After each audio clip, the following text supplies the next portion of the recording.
Good morning, everyone. I'm going to call this meeting to order for the Polk County Board of Commissioners for Wednesday, August 20th, 2025. Commissioner Gordon is excused. We have a quorum. Announcements are on the agendas and extra copies are on the side table. First item up is for comments for items not on this agenda. Move to approve. Oh, yeah, It's comment. sorry. It's okay. Just moves on. Yep, I get it. Okay, not seeing anybody, not hearing anybody, so moving on. Next is the approval of the agenda. I'll approve. Okay, and I'll second. All those in favor signify by saying aye. Aye. Aye. That passes. Approval of the minutes from August 13th. So moved. And I'll second. All those in favor signify by saying aye. Aye. Aye, it passes. And approval of the consent calendar. I'll move to approve. And I'll second that. All those in favor signify by saying aye. Aye. Aye. And that passes. Okay, next up is a Dallas Food Bank update and a letter of support request. Good morning. Okay. Let me see. Okay. My name is Eileen Pacheco. I'm a member of the Dallas Emergency Food Corporation Board of Directors. I serve as secretary of the board. And I thank you for this opportunity to present a little information about Dallas Food Bank. I'm here to give you an update and about what's happening at the food bank and our efforts to build a new facility. And we are seeking a letter of support from the Board of Commissioners. Dallas Food Bank has been serving our community here since 1983 as an all-volunteer 501c3 nonprofit. We are the primary food assistance provider in the greater Dallas area. Food insecure individuals in our community are seeking assistance from Dallas Food Bank on an average of 520 times each month. Families are allowed to shop twice with us. Last year, we served more than 1,500 unique households comprised of 4,882 individuals. We're expecting to serve at least 5,000 individuals this year. We have outgrown our current space in the Main Street Plaza. We have 1,800 square feet there that we lease, and it's chopped up into small rooms because it's designed as an office building. So it's less than ideal for food distribution purposes. There is no lobby any longer. So clients have to wait to check in for service outside. There's an outside window and they stand outside, they check in outside. So everything is very kind of public. There's lack of privacy and there's no place for them to wait inside. Sometimes when it's really inclement, we've got a hallway and we stick some chairs along the hallway and people can tuck in there or wait in their cars for their turn. So space is definitely an issue. And then the shopping area is very small. I think we've got like three aisles, but it really only accommodates one shopping cart. People are allowed to go through and pick the foods that they need for their family so that we reduce waste and people get what they want. And so if you have a slow shopper in front of you, the whole process is kind of slowed up dramatically. And so it's, again, less than ideal way to serve people in our community. The building that we're in is currently for sale, and there's a property management company that's been hired. Actually, Coho is the real estate agent for the building and the property manager for the building. Our current lease expires at the end of this year, and we haven't seen the proposed renewal yet. We know that our costs for being in this space is going to rise. Our current rent is about $17.25 per month, and $150 of that goes toward utilities.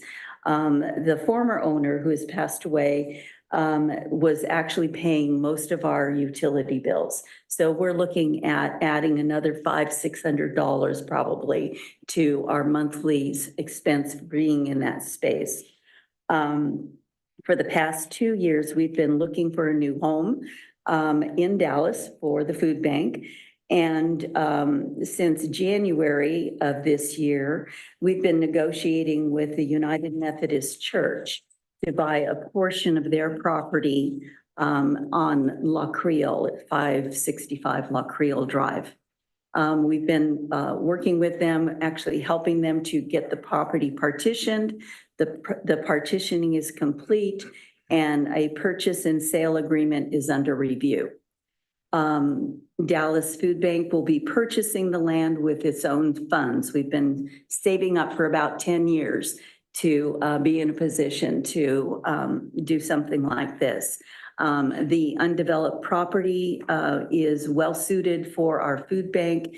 It's near elder communities, schools, apartments.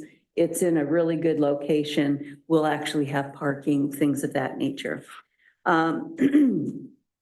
We've been working, meanwhile, the city of Dallas has agreed to apply for a $1.5 million federal community development block grant to construct a 3,000 square foot building on the lot.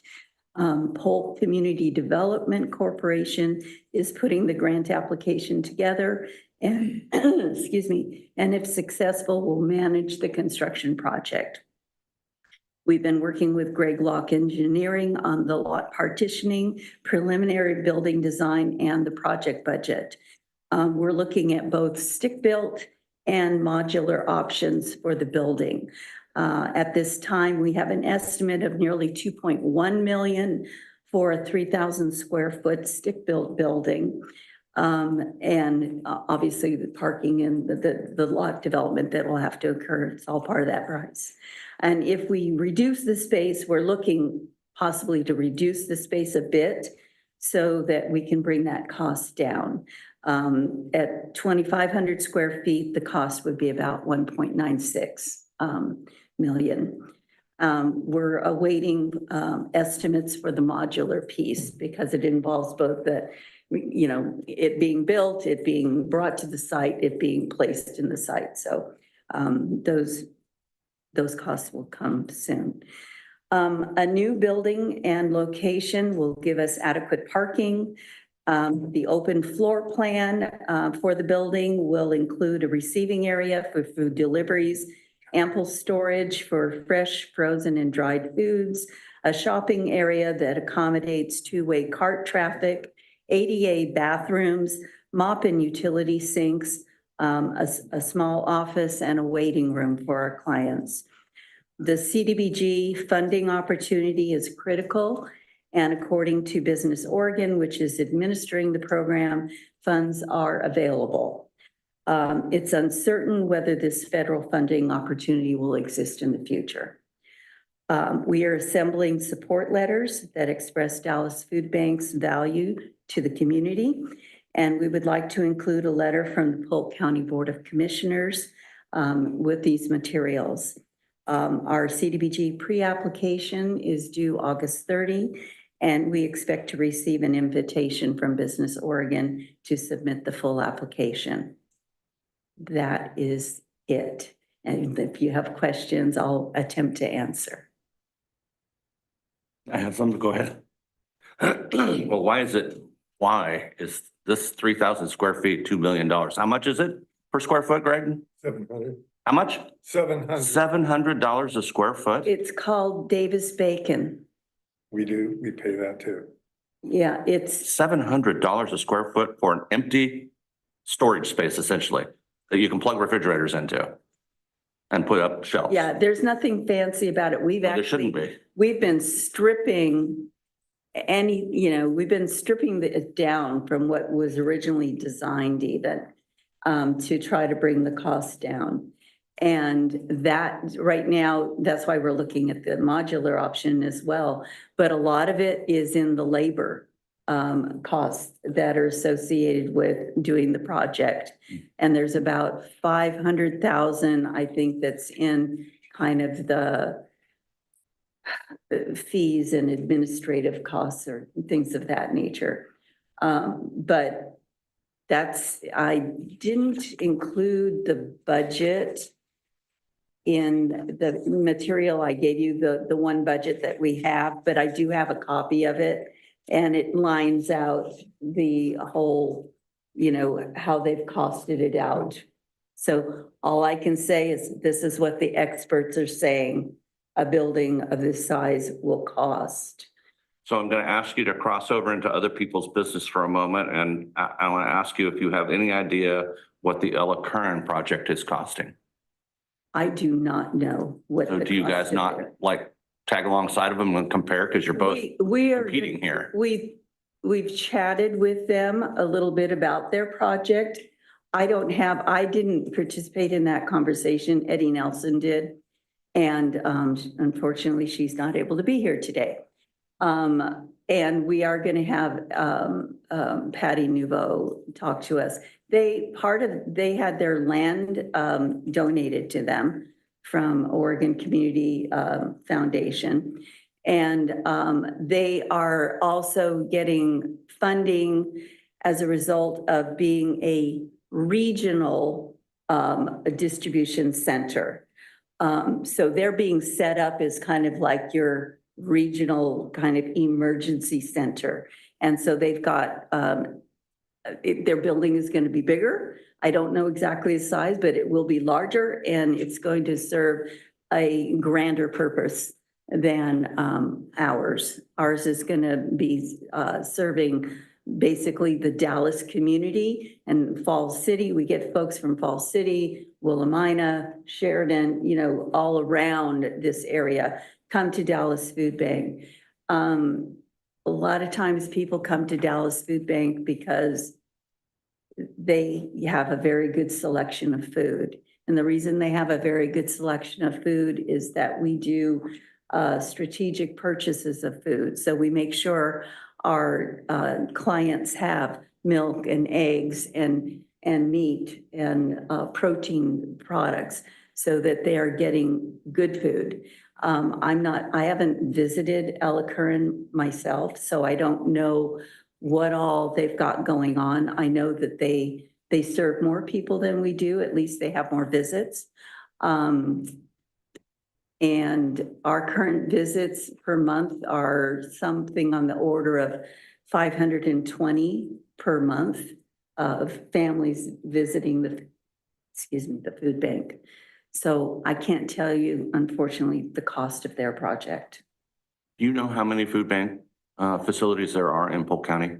How many that are actually serving the same need? There, Grand Ronde has a food bank. Ella Curran has a food bank. I think Willamette University has a very tiny little food bank. Here in Dallas, we have Seventh-day Adventist Church serves, I think, one day a month.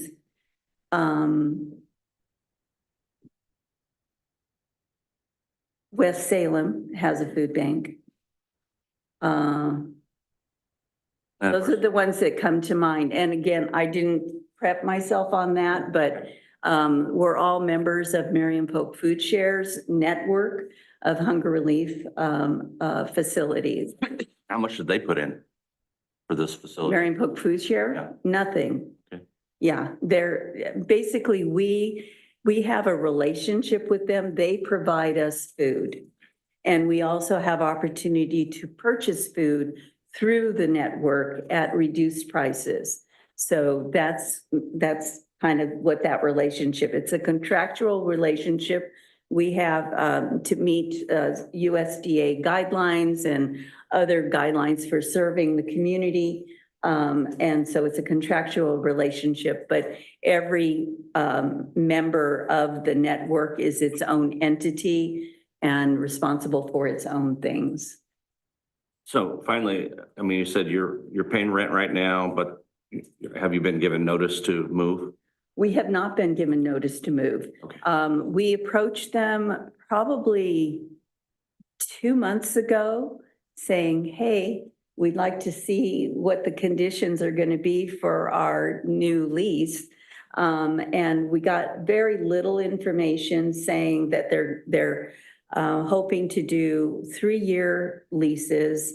And they did not address the utility issue, which has been a boon to us, because that's a pretty big expense that we haven't had to cover except for $150 contribution toward it.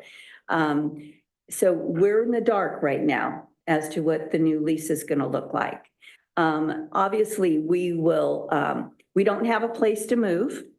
We've looked at other places just to see if there was space somewhere, and we have not found any place to be. So we decided we wanted to move forward with trying to get our own place, and so that we would, know we have a home, and don't have to be at the mercy of the real estate costs.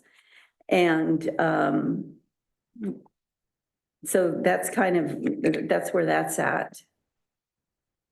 And then finally, Mhm. I don't see a list of other supporters or entities that would be writing letters of support. Do you know who Okay, they are? right now, we have, excuse me. We have a letter of commitment from the Dallas Community Foundation. We're getting a letter of support from Andrea Salinas. And we are requesting a letter of support from you. And obviously Dallas City supports us because they're pursuing the grant on our behalf. That's what we have at this time. We're planning to reach out to Senator Wyden's office. And there was something else. Oh, and Rep Anna Scharf's office. So that's currently in our plan. Yeah. So we're kind of doing this. I don't even know that the pre-app requires the letters of support, but we figured that anything we can do to show that there's community support for the project will help us move to the next step. Okay. I mean, do you have any contractors that support you?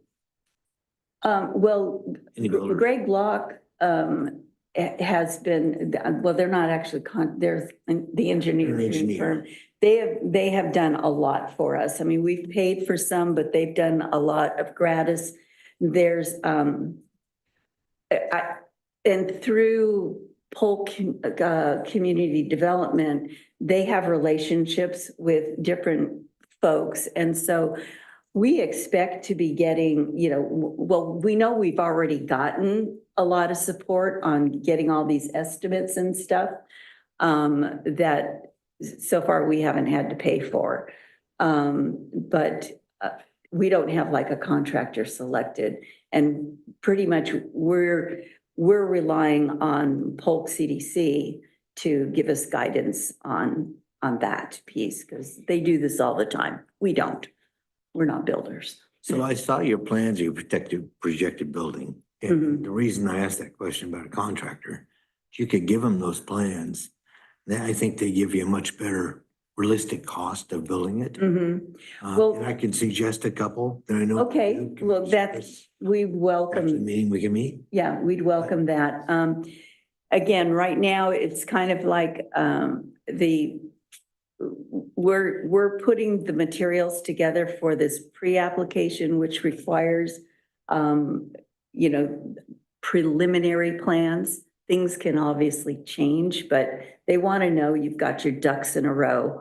And so, and that will help us. And the fact that we're planning to purchase the property, that will help us in being at you get extra points in the CDBG process when you have certain things in place, and having your land secured is going to help us get a higher rating for our application. These letters of support, I believe, were going to help us get a better rating for our CDBG application. Okay, we'll take it under consideration. Okay. Thank you so very much for coming today. All right, thank you. All right. Do we have a need for an executive session? Sir. Any other business to come before this board? No, sir. We are adjourned.